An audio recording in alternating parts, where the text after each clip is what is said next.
The Fox News Channel is one of the most successful news media ventures today, winning consistently top ratings in the competitive world of cable news. But while the network has always relished being an outlet for conservative voices, the network is now drawing criticism for its increasingly close relationship with the Trump administration. William Brangham looks at that criticism and at the multiple connections between Fox and the White House. Now, people in Washington never tire of being shocked by what an incredibly bad man Donald Trump is. Fox News has long been accused by critics of being a mouthpiece for the Trump administration, and oftentimes its anchors and guests do sound just like the president. Mueller is not going to produce a neutral report. He's not going to be fair. Now is the time to talk about the wall and to awaken citizens. And in return, President Trump makes no secret of his love for Fox News. We got a lot of good people. Do we like Tucker? I like Tucker. How about Ainsley, Brian? We got a lot of great friends. Here he is in the Rose Garden last month. Sean Hannity has been a terrific supporter of what I do, not of me. If I changed my views, he wouldn't be with me. Laura's been great, Laura Ingraham. Tucker Carlson's been great. They don't decide policy. And the president promotes Fox News in other ways as well.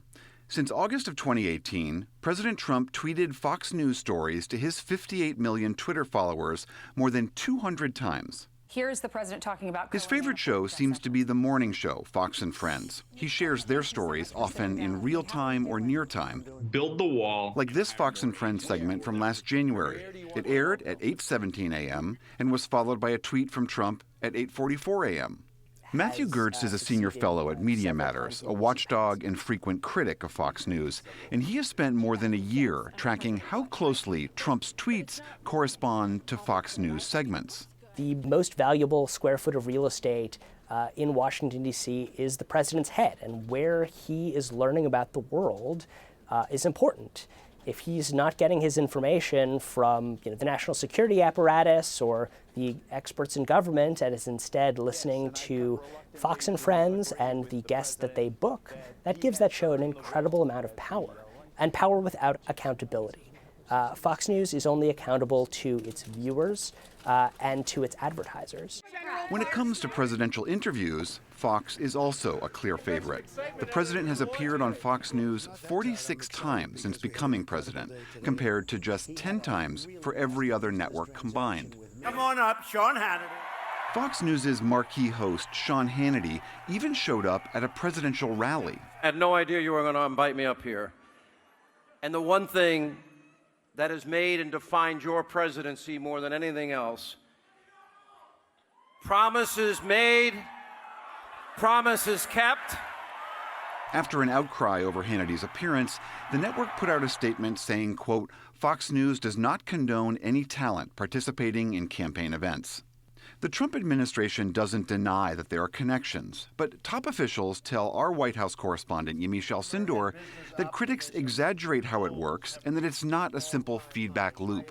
The White House stance is that it's natural for the White House and Fox News to have overlapping interests because they think that President Trump's base looks a lot like Fox News' viewers. So they say it's natural. If the president wants to do something or likes some sort of strategy, it's interesting but not surprising that Fox News hosts would endorse that view or that policy.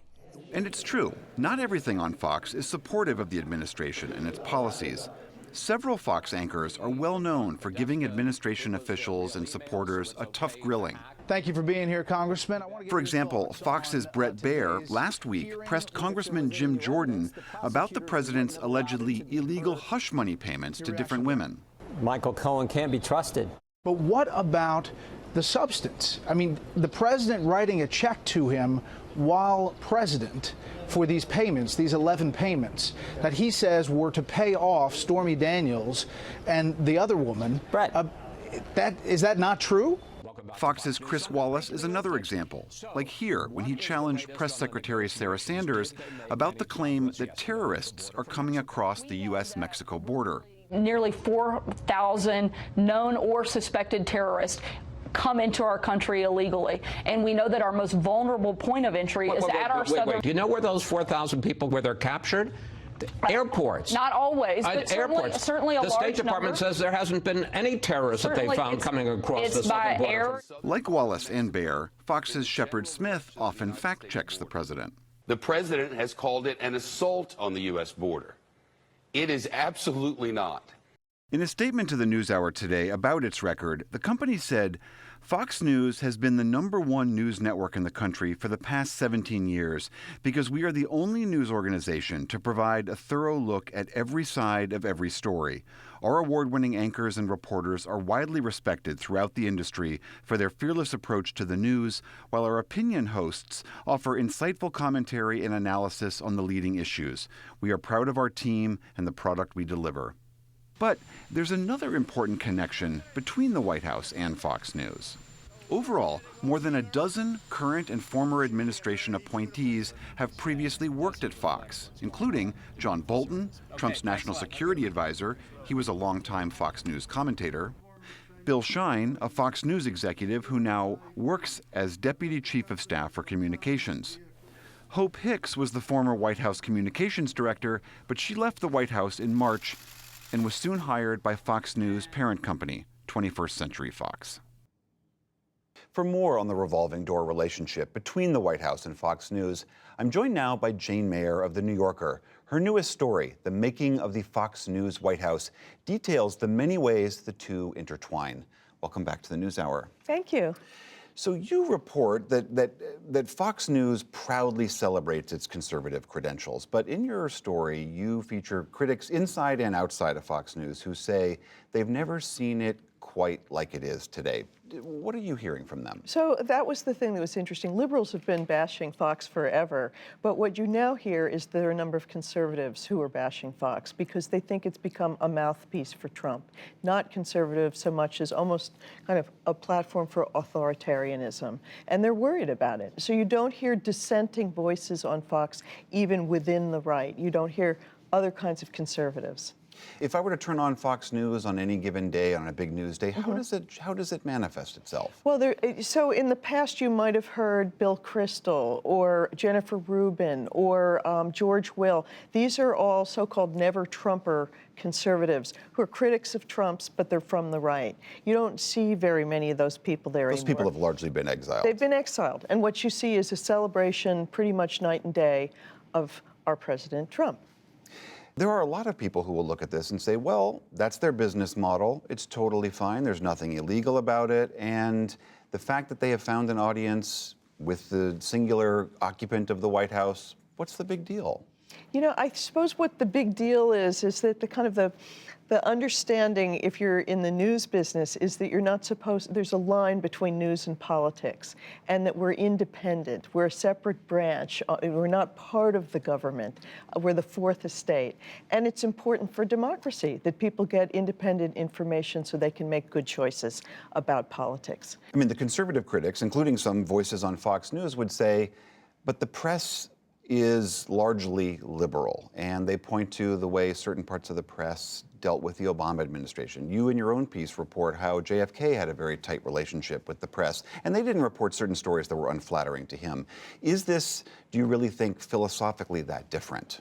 I do think what's different is that there's coordination now, where you've got the largest cable news network in the country is coordinating, it appears, on a daily basis with the White House. So there's this revolving door where the former president of Fox News is now the director of communications for Donald Trump. This is Bill Shine in the White House. And the highest rated talking head for Fox News, Sean Hannity, is the best friend of Bill Shine, so he's the best friend of the White House communications director, and is on the phone almost every night after his show with the president. So you've got this very, very tight-knit group of people who are messaging using one of the big networks in the country.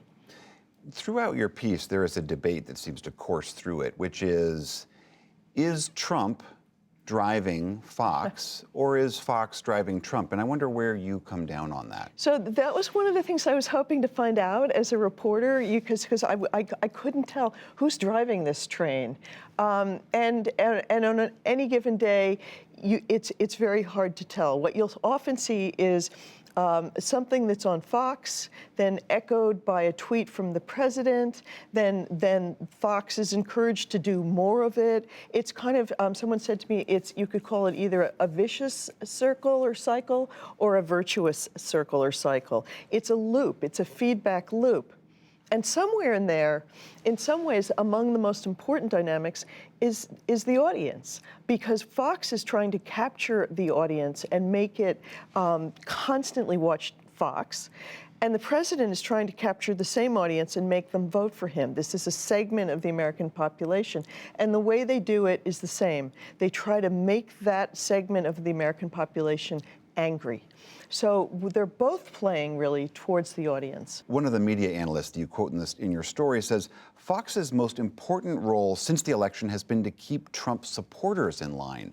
What does he mean by that? So what he's saying is that whenever there's a story that's negative for Trump in the rest of the media, what Fox does is it has a counter narrative that it spins out there that keeps Trump's supporters happy and says, don't listen to those critics. They are the deep state. Or if it's law enforcement from the FBI on down coming after Trump, they're crooks. We've got the real story here that the mainstream media won't tell you. Stay tuned, stay with Trump, stay with us. But there are many instances where Fox News anchors will really grill the president's supporters, members of the administration. For instance, I'm just thinking about after Michael Cohen's testimony about those alleged hush money payments, Bret Baier really went after Congressman Jim Jordan about, doesn't this evidence trouble you? Well, there are a handful of actually excellent reporters at Fox, and Bret Baier is considered a solid reporter, and Chris Wallace is a solid reporter, Shepard Smith. There are a number of them, and they work for the news side of Fox. What most viewers have no idea is there's a separate division that's actually considered news reporters, and the rest of it, in Fox's view, is entertainment. It's all labeled Fox News, but you wouldn't really know it as a viewer. It's the entertainment guys and women that you would think of as Fox. They're on all night long in prime time. In your story, you also report how the Trump administration, when it comes to regulatory matters, has also taken a very favorable approach to Fox News, specifically with regards to the Time Warner acquisition. Can you explain? Well, what I found was Trump actively tried to stop that deal, block that deal, and he ordered Gary Cohn, who was his top economic advisor in the White House, to get the Justice Department to block that deal. And he not only ordered him once, but he said, I've told him 50 times. And there's this anecdote is in the story, which suggests that the president was trying to throw a wrench in one of the major sort of corporate deals that took place during his time, and in a specific way. That was a deal that would have helped CNN, and he wanted to hurt CNN, it appears. And it is a deal that, if you block it, would have helped CNN's rival, Fox. Jane Mayer of The New Yorker, your current story is in the current issue of The New Yorker. Thanks very much for being here. Thanks for having me.